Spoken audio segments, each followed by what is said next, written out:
Welcome to Debra SES Radio Show, Self-Empowerment Strategies. Debra K. Adams, M.A., is an international #1 best-selling book author, expert on education and prevention of domestic violence and all forms of violence. Debra says, I have lived it, I have studied it, and I have worked it. Debra's consulting business, Self-Empowerment Strategies, SES, evolved out of working with thousands of survivors of domestic violence and other forms of violence over the past 2 decades. Experience, study and research, and practical application led to the development of the SES priorities and the 5 A's to authenticity. Experiencing violence is traumatic, and it reduces your innate ability to function at your highest level. Debra and her guests will share their knowledge, skills, and strategies. Join them in living free of violence with joy and out loud. Here she is, Debra K. Adams. Hello, listeners. This is Debra. I'm so excited to have you join the radio show tonight. It is Tuesday, April 1st. This show is no April Fool's joke. I want you to be assured of that. I'm really excited about our guest, and before we bring her on, I just wanted to remind you that you can follow both myself and Autumn on Facebook, and we'll be sharing that information with you as well. I am very happy to have Autumn Burris as my guest today. She's a very dedicated and passionate abolitionist with the movement for 15 years. She is the founder and director of Survivors for Solutions, and this is an organization that offers peer services, public speaking, training, public policy advocacy, and best practices consultation services.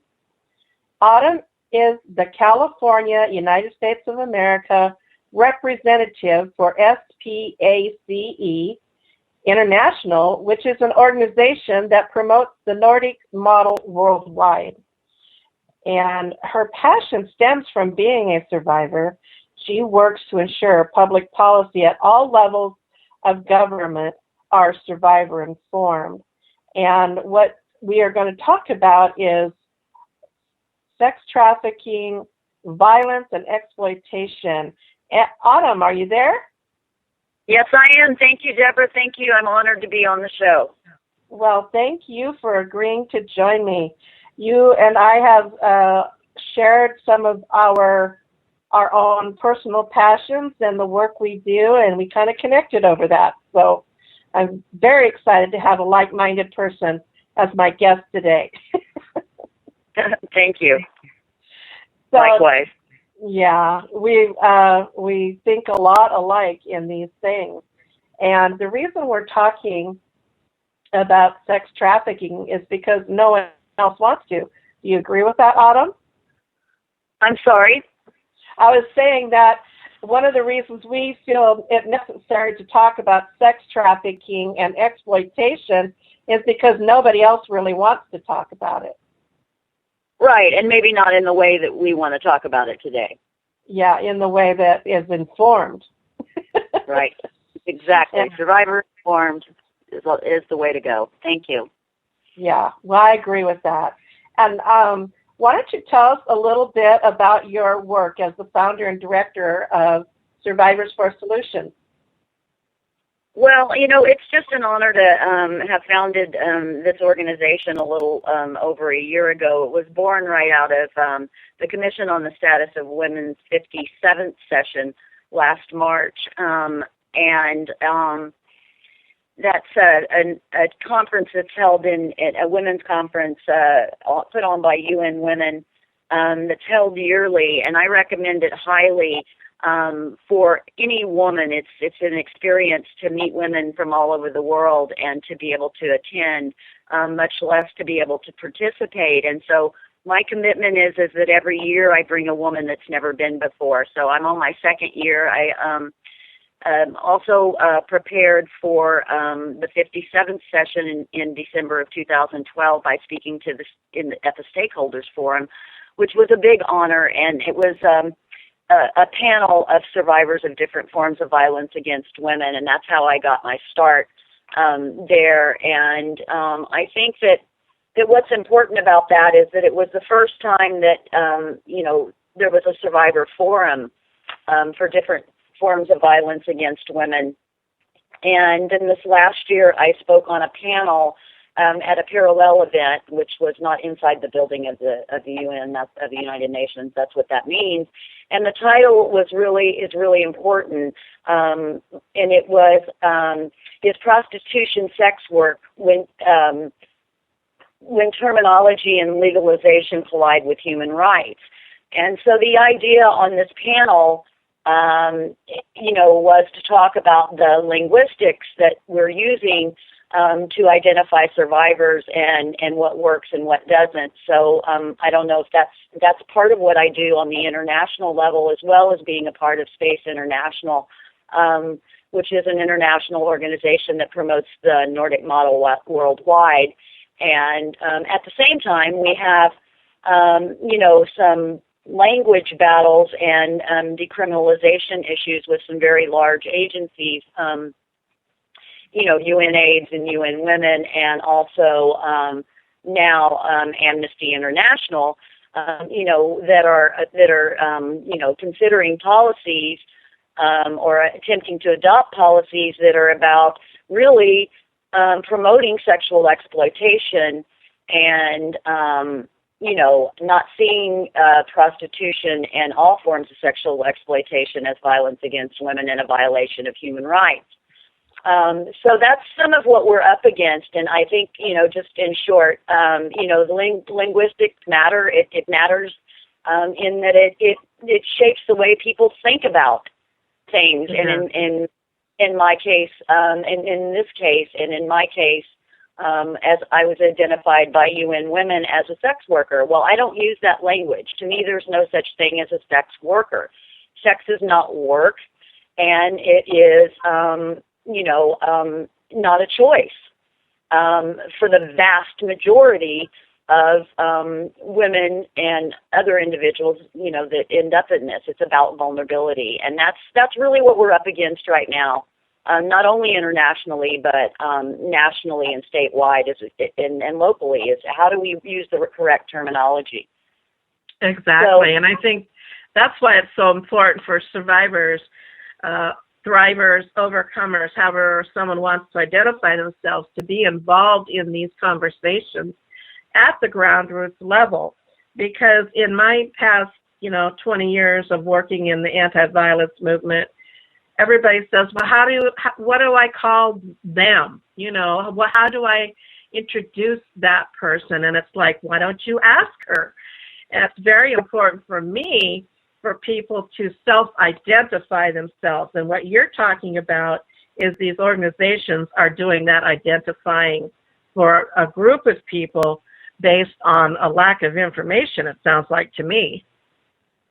That's correct. And I was identified as a sex worker on the UN Women website for 11 months until I had a lawyer on top of it and everything. And then finally, 11 months later, they changed it to sexual exploitation, like I asked them to. But this is the type of stuff that we're up against. On the panel at CSW 58. One of the survivors that was on the panel said it better than I've ever heard it said. Her name was Beatriz Elena Rodriguez. She was from Colombia. And what she said was, the sex work term is like a veil to cover up the realities. And that's what it is. It's a sanitizing language in order to cover up what really happens in sexual exploitation in all its forms. Yeah. And that language is really important. Well, just the term worker kind of indicates there's some choice in being involved in that. And we're talking about trafficking and exploitation. There is nil choice. Right. And in fact, the way that I come up against that is because in a 9-country study, 89% of the women wanted to exit immediately but had no other options for survival. So 89% is a large majority, and that study was done by Dr. Melissa Farley. And so how do you depict choice out of that type of majority that want to exit? Right. Right. And that's kind of, 89% is more than just a simple majority. It is almost 100%. Right. And, essentially, we shouldn't be making public policy on minority. We make public policy on the majority. So that's what, and as I identify as a survivor of violence as well, and just from my point of view is that I know that I stayed in that violence longer than I would have had I had other choices. And it's got a lot to do with social and cultural norms, of course, and patriarchy and the capitalism. But the thing is you, when you're in that and you're saying to yourself, I choose to stay in this, it's a way that helps you manage that violence and that level of chaos and trauma. Do you agree with that? Oh, I'm so glad that you said that, Deborah. Thank you so much, because that's really what it is, and I can break that down from my experience. But I've heard it from hundreds and hundreds of women that have exited, and from my personal experience, I wouldn't have been able to survive prostitution and or stripping without telling myself at that particular moment that it was a choice and I felt empowered. But when I got out of it, got beat down so badly through the many types of violence that go on in both of those situations, then I got out of it. And of course you realize when you've exited that it's not a choice. You realize that it's about vulnerabilities, whether that's poverty or substance abuse or any of the other types of vulnerabilities. Racism really plays into this. There's a large majority of immigrant communities and all the other types of child sexual abuse, and all of that are vulnerabilities that really need to be looked at instead of talking about this choice argument. Right. So from your point of view and from mine too, the question of naming someone as a sex worker is mute. Is moot. We just don't want to even have that conversation. Let's get down to the nitty-gritty and talk about the root causes and make some effective change there. Do you agree with that? I agree with that. There's terms that just must be eliminated. Sex work is one of them. The term child prostitute. And my personal pet peeve is one I heard from a Harvard-educated gentleman, and he had a slide entitled "Adolescent Sex Work." These terms need to be eliminated. The media needs education on this, and we need to. There's some well-meaning people that are still using this terminology, and I think that it's about training and education and people coming around on the terminology and looking at the root causes and posing solutions that really put the blame of trafficking and all forms of exploitation, including prostitution, where it belongs, which is on the sex buyer. Yeah, definitely. I agree with that. Why should we punish someone for doing what they've been told to do, or someone insists that they do? There's the choice really lies in the hands of the buyer, the purchaser, the promoter, the trafficker, in my opinion. Exactly. Yeah. Exactly. Instead of continuing to arrest largely women and children, but also men and boys as well. Instead of, let's start arresting the root causes of it, and where, sex buying fuels, trafficking and all forms of exploitation. That's really clear. It's clear that with the Nordic model, that they've had great success there. There's, of course, several arguments that, would go against that, but there always is. But the data is pretty clear that, that the Nordic model has worked in Sweden, and other countries are coming on board with that as well. I have I'm not an expert on the Nordic model. I have done some reading and some research for my own personal edification, but why don't you talk a little bit about that for our listeners? What is the Nordic model that you're speaking about? Okay, so the Nordic model, will penalize the sex buyer. So with significant penalties, and it will offer real exit strategies for those entrapped in exploitation. So it really turns on the head of who we're blaming in countries like America. So we're arresting women on the street and individuals on the street and criminalizing them. So it would really decriminalize the exploited and continue to criminalize the profiteers and also and add on, criminalizing the sex buyers, which really fuels the whole thing anyway, right? Right. And you're saying this has been effective in Sweden?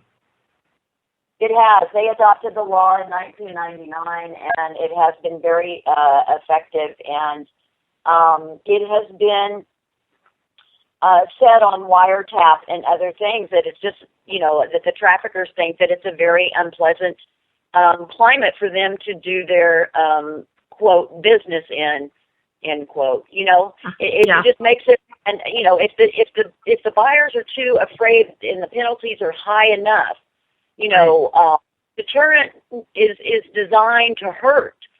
When you have programs in San Diego, California that are design, a so-called John School, but a sex buyers program, right? And they're charging $200 as a fine. That's not a deterrent.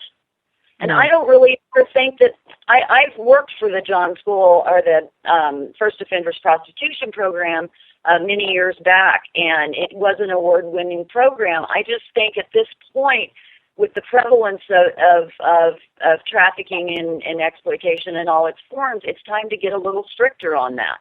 And I think you can do educational programs, that's fine, but the buyer needs to pay for that, and they also need to have continuous jail time. And the program is not in lieu of prosecution is what happens now. But a $200 is not a deterrent for people. No, they spend that in one evening purchasing sex, right? Right. Yeah. So that's not a big difficult. What's hard for them, I think. I agree with you. That's not like a really. It's not an equitable model, in my opinion, the John School and that kind of response. I mean, what I really would hope for is real social and cultural change, where just think about it. Here in the United States, we have a strong Christian, conservative population, right, that believes marriage is the key to salvation. And yet, they do not want to hold a sex buyer accountable for purchasing sex. That's a contradiction in my mind. And so I have trouble with that. And they think the John School makes it more like a misdemeanor, which is similar to the domestic violence for conviction. If in most jurisdictions in domestic violence, if you're convicted of domestic violence 4, that's the lowest form, and it's like a misdemeanor. So that's like a traffic fine. It's like a slap on the wrist. People do not change long-term, ingrained, unacceptable social behaviors with that kind of response. That's how I feel about it. Right. I mean, I think education's fine. I just don't think it should be in lieu of prosecution. And I think you're absolutely right about, a number of ways that this plays into it. I think that one thing that needs to be clear is that sexual exploitation is bad for all women. Yes. And no matter what their religious beliefs are, there should be a way that we all come together and advocate for stronger laws and protect the women and children and men and boys that are being exploited in whatever ways we can get, together. In terms of CSW 58 on the panel, I had somebody asked the question about prevention, and I do prevention programs in high schools right now. I just launched a pilot last month. And, there was a somewhat silly question around if there's really ever such a thing as a silly question, but the kind of dialogue is that, we're teaching our kids about sex trafficking and sex education is bad and that kind of dialogue. And I said, the thing is the kids are going to learn it through media or on the streets. And would you rather them learn about trafficking from me? Yeah. From the trafficker. And that's the bottom line. Yeah. They already know about it, right? Yeah, they know about it, especially in more at-risk communities, but even not. I mean, this is a widespread problem for all kids. And, prevention and knowledge is key. To that, and even the Nordic model is somewhat of a prevention strategy, in my opinion, and the reason is because the less sex buyers we have, the less people are being exploited. Right, the less lucrative it is as a business. Right, exactly. So you had suggested we talk about some of the current myths and misconceptions about sexual exploitation and trafficking. What were some of the points and myths you would like to address here, Autumn? Well, certainly the language that we've talked about, but I think one of the problems right now is aside from the language and stuff and not understanding the vulnerabilities, the clear message I want to send is prostitution is not sex work and it's not a choice. Aside from that, there's this way that people, individuals, policymakers, and the general public want to really de-link prostitution, stripping, pornography, and trafficking. And I think that is a huge problem because those forms of sexual exploitation are so intricately linked as forms of violence against women, largely women, but others as well.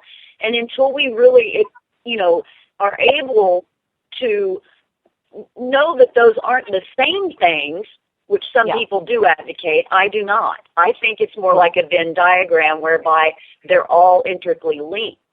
And so, I think that is something that really needs to be untangled. That's a huge myth. It's like, it's a choice. This is just prostitution. It's not really sex trafficking. But, there's studies many studies over the years that suggest where prostitution is legalized, trafficking increases and child sex trafficking increases. So, another one of the things that's come up this year, about in the midsummer, is this program was launched, and it was called COAST, and it's club owners against sex trafficking. Well, I'm a former individual that survived the stripping industry, and I can tell you that is a horrifying industry. And sex trafficking does go on in there, and I'm all about awareness. But I think what we're really up against here is we're up against the industry, meaning the club owners industry, trying to really act like it doesn't happen or say that they'll help us identify it, when in fact the very existence of strip clubs promotes prostitution, trafficking. Right. So it was a bit insulting when I learned of this, and I'll never forget it, Debra. Got my morning coffee and I sat down and I've been doing this for over 15 years actually, and nothing really phases me at this point. And I'm having my morning coffee and I log onto Facebook and I see this video and I click on it because it's talking about COAST, Club Owners Against Sex Trafficking, and I think, let me listen to this. And it was the most sensationalized 5-minute video clip about how club owners and the federal government, ICE specifically, Immigration, Customs, and Enforcement, are working together in this industry to combat trafficking. And that, to me, was shocking and a slap in the face. It's like, why don't we understand that these all feed into each other? Yeah. And start to do. I mean, that's the part where it comes in as an abolitionist. I'm not looking for a career out of this. Nothing would make me happier than to do a midlife career change, because prostitution and trafficking and all forms of exploitation had been abolished. That's what abolition is. That'd be beautiful. And that's what I'm about. Yeah. I'm about making. I see this huge. Yeah, I was seeing this huge connection as you were talking about Coast. The club owners are glorifying their position, and the government feels like they're doing their job because they're supposedly working to prevent what the club owners are selling. So it's kind of like a no-win situation from a survivor point of view, right? If you've got the club owners and the government working together, who are you going to turn to? Where are you ever going to, report this to or get assistance from, or, anything like that? That seems like a really bad situation to me. It is a bad situation, and the thing is that that's the problem with delinking. Yeah. This is the problem with delinking those forms of exploitation. And, that's just the problem in a nutshell. Yeah. And this is really all about upholding the status quo for men. Right. If you look at some of the policies that UNAIDS and other organizations, international organizations have tried to throw out there, it's better for health, all the arguments about, indoors is safer and all this kind of stuff. This is really all about safer for who? Because it's not safe for women indoors, I'll tell you that right now. No, not with a closed door. Safer for men. Yeah, for sure. So I think if we can get women on board as well as men, what this movement needs is men to come on board too and say, I'm not buying sex. Yes. And sort of those things that happen within groups of men, people being able to men being able to say, that's really not okay. They wouldn't want their daughter more than likely to be sold. So why would it be okay to sell me or some other survivor?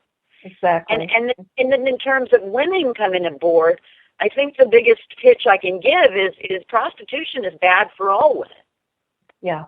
It makes it a dangerous world for any one of us to be walking from our car to our work, all those things they try to teach us to prevent rape and assault and all these things, that just what it does is, like you said earlier in the show, I believe, it sanitizes it for everyone so they can say, well, you chose to get out of your car and walk to your office.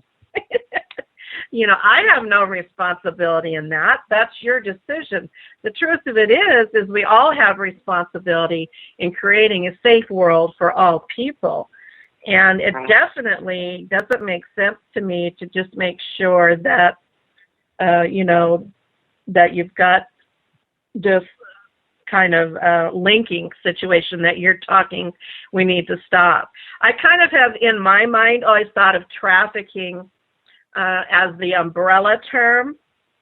It's the term that's at the top of the page, and then you have the spokes coming down from that, and those would be stripping and pornography and prostitution, sexual assault, labor, organ trafficking. All those things would fall underneath that umbrella, and I think that's kind of what you're talking about, is we kind of stay up there on the top of the umbrella because we don't want to see the dark, seamy side, right? Right. Or we want to make some things okay and some things legal and some, some things, perfectly fine to participate in, stripping being one of those that's not criminalized, And I just think that they're all interconnected until we realize that. The umbrella term that I use is sexual exploitation. Uh-huh. That's a good one. and sex trafficking is a part of that. Right. Along with many other forms, prostitution, stripping included. But yeah, and that's that education piece. That's part of the reason why Survivors for Solution exist, is really to provide that education and training, because I think in many cases, and some of the reviews that I read from CSW 58, it was like this real, true misunderstanding about what this is about. It wasn't a bad thing, like people aren't trying to just use these terms it purposely. Right. On the other hand, I do believe that there's entities that do use this purposely, and those are the people that get constant letters from myself as well as other survivors. Right. Always an activist, right? Once you start doing this work. Right. Absolutely. Until it's abolished, that's what it'll be. Thinking too that that in the U.S., I mean, you and I are our vision is bigger than just the U.S. We can see it on an international level. But if we bring it back down to just the United States, in our current political situation, we have legislators that have decided that women cannot make their own health care decisions as it relates to childbirth prevention and abortion. But yet we can make a choice to go into prostitution, right? We can make a choice to be a stripper, but we're not smart enough or, bright enough or accountable enough to make choices for our own personal body. And that, too, is one of these contradictions that I see, in our own little homeland here. Right. I agree. Yeah. It's okay. You can make this choice, but you can't make that choice. And that really bothers me. Yes, and then we're going to label you whatever we want to label you. And I just feel like, women in general, it's sort of like, yes, we've come a long way, but we've got a long way to go, Oh, definitely. Yeah. They do want to put us in a box, don't they? Right. If we've got healthcare reform on the table, that where we can't make our own choices and all of that, then we've got a lot of work to do. Yeah, for sure. Mm-hmm.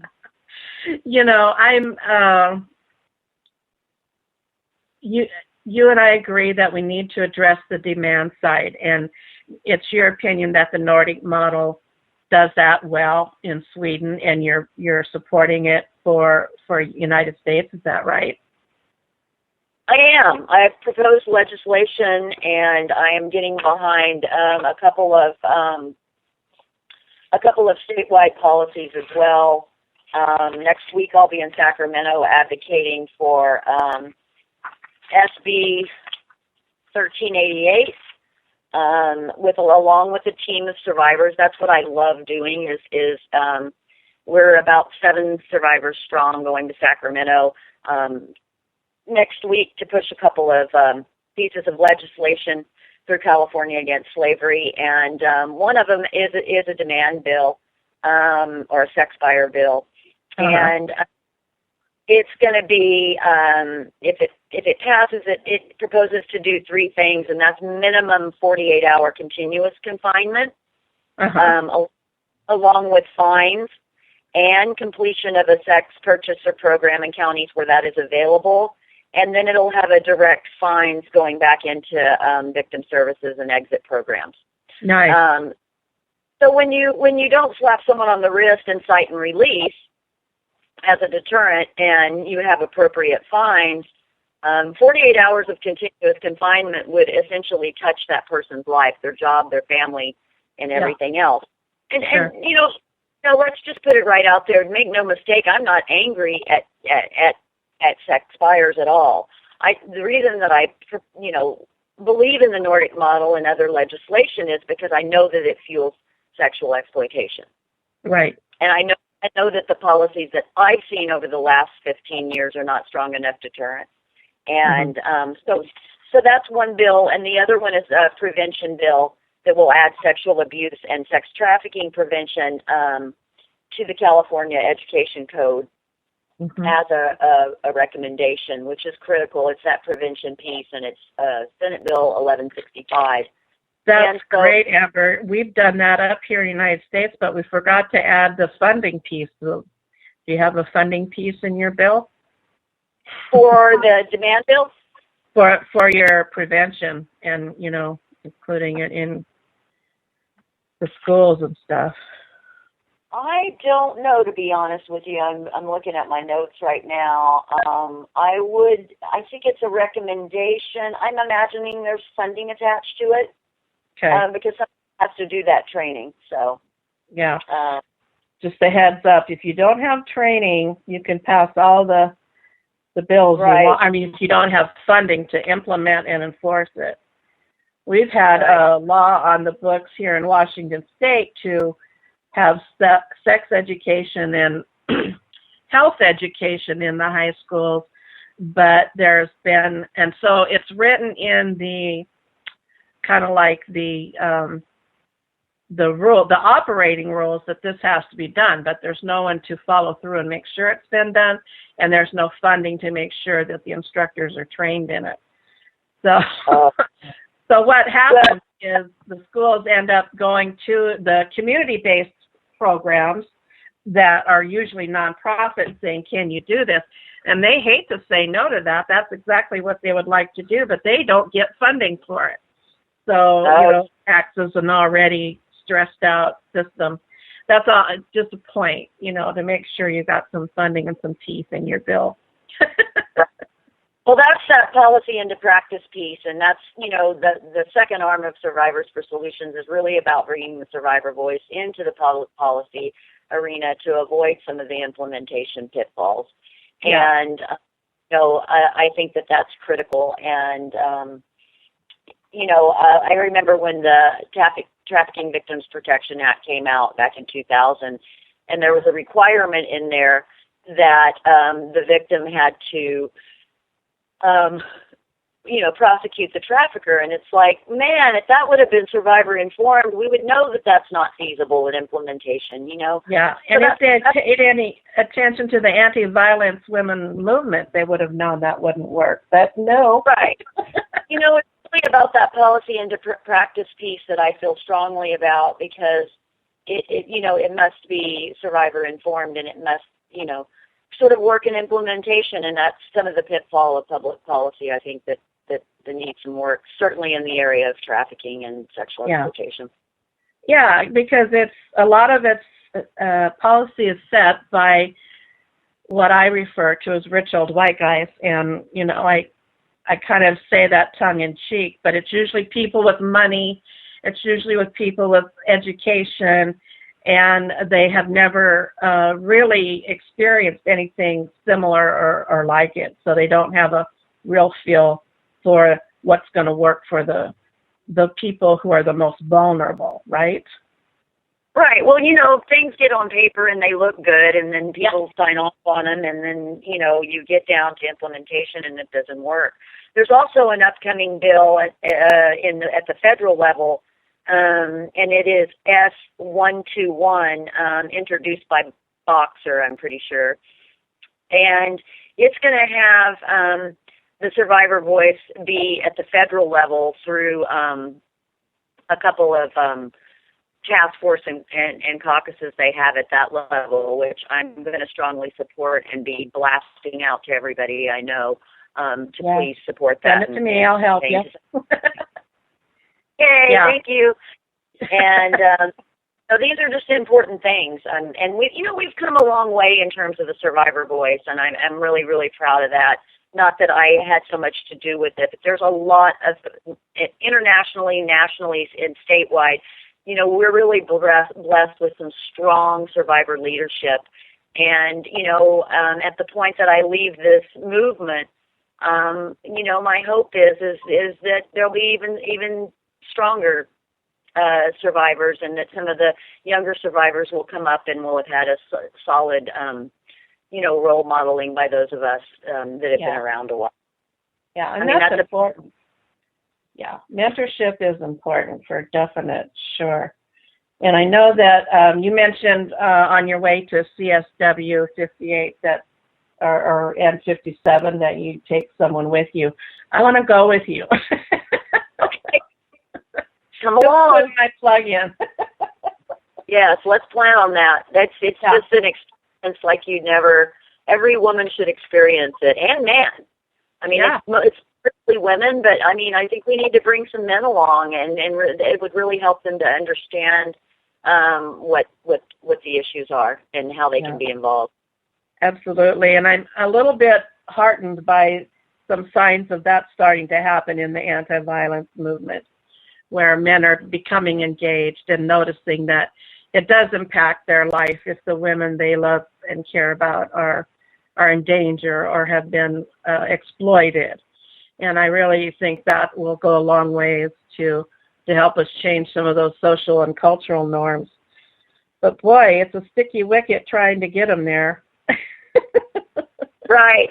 They're far and few between, but hopefully that'll change over time. And I agree with you there. Yeah, but it is very heartening to see there are some men stepping up, and there's a couple of I won't say men's organizations, but that's what I kind of think of them as, is like Truckers Against Trafficking. But I know there's a lot of women who are traffickers too. I mean, who are truckers. So I can't be,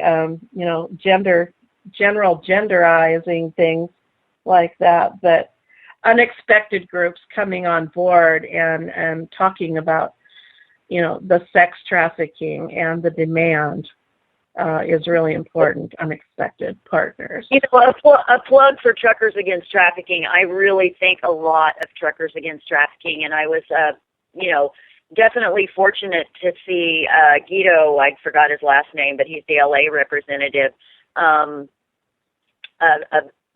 March 6th, he did a presentation here in San Diego, and I have to tell you that I'm very critical about presentations because I've been doing this a long time, and I'm about language and technicalities and this and that. But to see him present was amazing. To see it presented by a man and get the piece about prostitution was amazing. Good.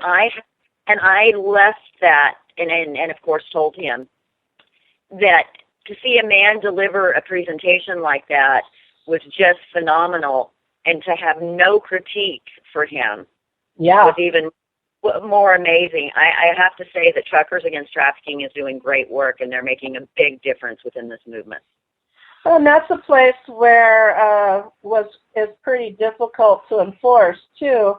I mean, I got introduced to the connection between the trucking industry and trafficking a long time ago because I had a sister-in-law whose husband was a long-haul truck driver. And, he was a pretty good guy, but he would make these comments every once in a while. You want me to get rid of him? I'll bring him with me on a trip. You'll never see from him again. You'll never see him or hear from him again. I'm going, that's not funny. But then I started thinking about it, how easy with their access to crossing all these, boundaries and state lines and even some international lines to Mexico and Canada, I would assume.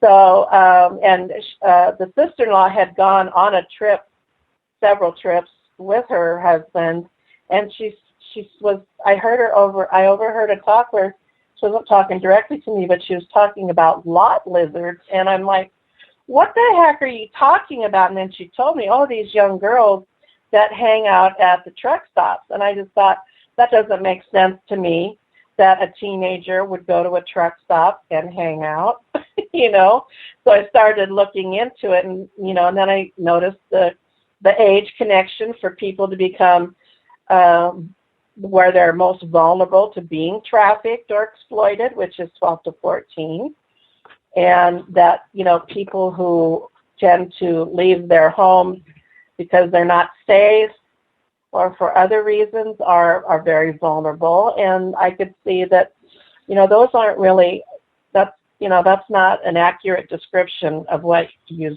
witnessed.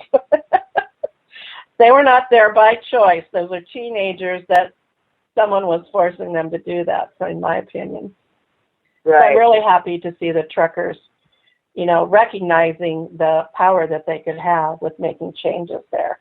That's great. It is. They're a great organization. And who else do you work with, Autumn? You work a lot with a lot of different agencies, but what other ones are doing really great work? I work with Abolish Prostitution Now, and that's really helpful in that it's about abolition, and the Coalition Against Trafficking in Women and Equality Now, and I'm just blessed to have the connections I have. I work very closely with Freedom from Exploitation, which is a survivor-led San Diego organization, a woman named Kathy Hardy, who's phenomenal. And I work with Runaway Girl as a trainer.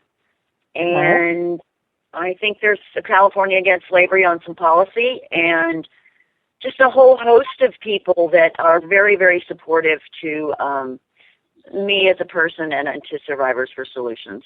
Mm-hmm. So you use the term abolitionist. Just talk about that a little bit for our listeners in case they don't know exactly what you mean when you say that. Describe abolition. Abolitionist is, the belief that hopefully in my lifetime that sexual exploitation will be no longer. It won't be a problem, and it will, I can move on to another career mid-career because all of this has been untangled. I'm an optimist. I see the glass half full. I think it's going to be it's going to be a pull when we've got organizations like Amnesty International and all these language issues that we discussed in the beginning, and UNAIDS and all of that. But I think if we take that holistic approach, then abolition is possible. Right. And I think that the abolitionist movement needs to grow. I think people need to that's the importance of that delinking piece. I mean, understand that this is all plays a part in it, Mm-hmm. So that comes from abolish. So it's like they called abolitionists in the 1800s were people who wanted to abolish slavery of African Americans or African descendants. So it's similar, right? There's a connection to that movement and the movement to end slavery, modern day, what they call modern day slavery. Correct. Do you think there's a big connection between our faith-based organizations to use the term abolitionist? I've been noticing that. I'm glad you brought that up. I've seen it at a couple of times, and that's it. Definitely true. I've seen that. But I think abolitionists can be anybody. It doesn't have to be faith-based. Anybody that wants to the world rid of this scourge that sexual exploitation is. But I have seen the faith-based community kind of adopting that. Yeah. Right. And I'm not saying anything negative about it either. Lord, the good Lord knows there's enough work for everybody, right? Yeah. So whatever is your point. Plenty of work. There should be a whole lot less competition in this movement. Right. And a whole lot more collaboration and cooperation. And that's how abolition is going to happen. Exactly. And it takes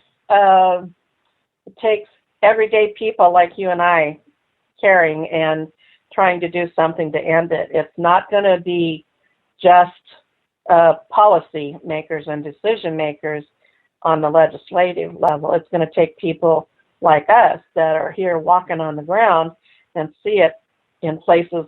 And we have to remember not to bury our heads in the sand when we see it, right? I think there's a tendency in general public to say, oh, no, that's not what that was. Couldn't possibly. Right, or they don't, or it looks like something else. It looks like, prostitution, and it looks like it's a choice. Yes.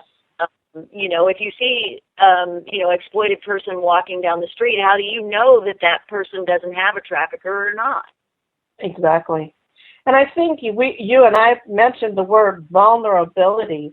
That's really key to this whole sexual exploitation and trafficking discussion, I believe, because who are the vulnerable people, right? We all know them. We all see them. But what are we doing to eliminate their vulnerability? And that's kind of where I think our work could, anti-violence movement could make some real changes in responses and intervention. I agree. It's working on those vulnerabilities and for providing real options. Real options. Right. So what do you mean by real options, Autumn? I mean, like ways, programs that help empower people. The ability to go back to school or have a job or, have a place to live, have a way to make money, have a way to get medical and dental and all the things and most certainly psychological therapy and so on in order to, people have the notion that this just goes away overnight. I've been out for 17 years. Just last week, I celebrated 17 years being out of the life, and I had to go back in therapy a couple of weeks ago. I'm not ashamed to admit that because I knew that that's what needed to happen.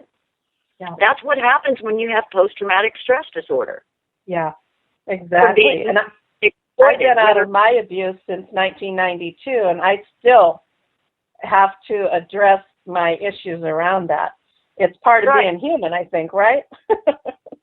Well, it's part of being human, and it's part of the violence that's been, inflicted on us as women. Yeah. If you take a poll in a room and say how many of you have been experienced, domestic violence, sexual assault, sexual exploitation, you'd be shocked about the how many hands go up in the room. And you'd be shocked to know how many people you know that you didn't know have experienced it. Yeah. Exactly. So there's all types of survivors. Yes. My passion is just working with survivors and particularly survivor leaders, in this particular movement. But there's, domestic violence, and how does that intersect with trafficking and homelessness and runaways and poverty, in these communities, and gang violence and all of these types of things that are going on in these marginalized communities. And how do we get in there and solve the poverty problem? Exactly. The root of the problem. And generational. Prostitution is often generational. Yeah. In some communities, and it's just not okay. Or you help get someone out of the life and the resources aren't there. Exactly. That kind of stuff has got to change in order to make this possible. Yeah. Yeah, we can't just quote unquote rescue someone. There has to be real solutions. There has to be something positive for them to go to assume their own empowerment and to be able to utilize their own decision making. And I don't think we're quite there yet in our society. Do you? No, because I think that the programs that are effective are empowerment programs, and I think that they're client-centered programs, where you sit down and meet the client where they are. Exactly. I agree with you. You've got to do this, you've got to do this, you've got to do this, and then you complain because they're resistant. Of course they're resistant. Who wants to be dictated to what to do, 100% of the time? Right, it's just another form of control. Right. What do you want to do with your life? What are your hopes and dreams? What are your goals? Yeah. You don't have to be cool, then let's talk about that. Exactly. Exactly. That's the type of stuff that works. Yeah, definitely. Well, so we're talking about empowerment strategies, and the name of the radio show is Debra SES, which stands for Self-Empowerment Strategies. Do you have any empowerment strategies you would like to share with the listeners, Autumn?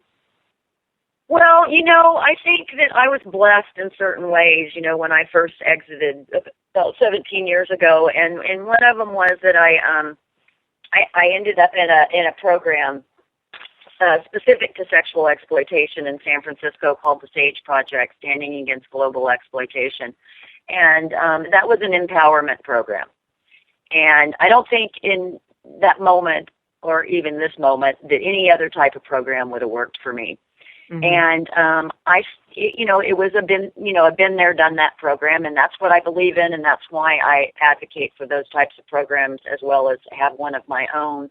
And the been there, done that really allows me to sit across from, or at that time allowed Norma Hotelling, the late Norma Hotelling, former executive director and founder of SAGE, and she sat across from the table from me, and she said, I've been there and done that, and I'm here to help you. I got out 15 years ago. So it was in that moment that I realized that the shame and the stigma and the guilt and the self-blame and all those types of things were greatly lessened, if not dissipated. Mm-hmm. And that's why I feel strongly about peer education programs. I also started my advocacy very early. I did some of my first media with less than 9 months out, which I do not advocate for survivors and survivor leaders, frankly. But that was my path. And, I started my advocacy early, and I was, constantly speaking to the supervisors and whoever would listen about, how to solve this problem. And I mm-hmm. think that, my empowerment comes from survival, and it comes from, advocacy and helping others. And I'm just honored and blessed to do what I can, for this population. Right. Well, I think that's a great way to end our discussion this evening. I do want to thank you so much, Autumn, for joining me and on Debra Says. It's been a pleasure having a discussion of this depth with you, because I know you're very passionate about your work and care deeply about yourself and the people you work with. And that so resonates with me. So listeners, as we close out the show today, I just want to remind you that I have some upcoming events. I will be speaking at Washington State University next week. I will be, at the end of April, I will be in Chehalis, Washington, where we're doing an anniversary event for someone who's been missing for years. And then in May, I'm going to fly down to California, and I'll be doing a workshop, and it just goes on. And I also have 2 books that are available for you to purchase. The first one is The Missing Piece, A Transformational Journey, which hit #1 international best-selling status in 8 hours in 2013. And just this past month, in March of 2014, The Missing Piece in Business hit international bestseller status as well within 8 hours. So I am available on my website, and I have posted Autumn's Facebook page on my Facebook page. So if you can find me, which is Debra K. Adams, M.A. on Facebook, you can find Autumn. And she does have her own organization, remember. It is Survivors for Solutions. And she works her little, her behind end off in this field. So thank you very much for listening, and I hope you have a great week, and I'll see you in 7 days. Thank you and good night. Thank you for listening. You can reach Debra at Debra K. Adams, MA, @gmail.com, or go to her websites, www.sissies.net, www.DebraKAdamsSays.com, www.DebraKAdamsTheMissingPiece.com. See you next Tuesday, 8:30 p.m. Eastern Standard Time, where Debra says. And remember, you are empowered.